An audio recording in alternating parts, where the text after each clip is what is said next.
Naghain ang Sandigan Bayan First Division ng not guilty plea para kay Senador Rodante Marcoleta kaugnay sa kasong paglabag sa Presidential Decree No. 46. Samantala, hindi naman pinagbigyan ng Sandigan Bayan Second Division ang hiling ng prosekusyon na tanggalin si dating DPWH Secretary Manuel Bonoan bilang akusado sa kasong graft. May report si Rod Lagusad.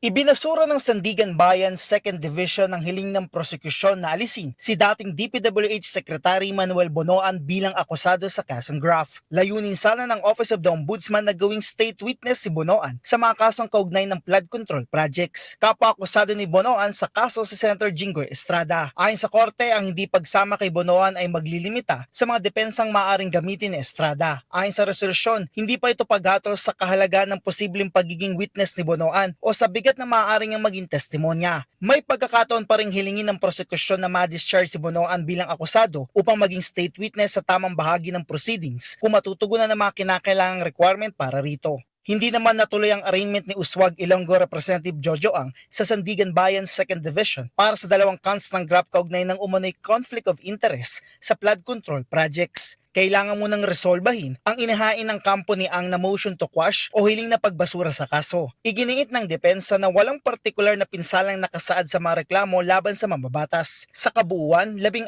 na counts ng graft ang inihain ng Office of the Ombudsman laban kay Ang at hinahawakan nito ng lahat ng 7 divisyon ng Sandigan Bayan. Naghain din ang kampo ni Ang na pagsama-samahin ng mga kaso dahil magkakatulad umano ang mga alegasyon dito.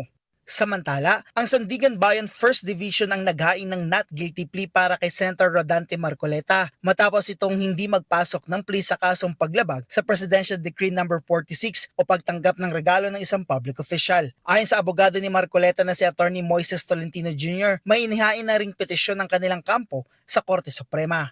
All the cases that are pending before the Sandigan Bayan. Basically, we are challenging the resolution of the Ombudsman. Hindi naman idinetali ni Tolentino kung anong partikular na petisyon ang inihain nila sa Korte Suprema.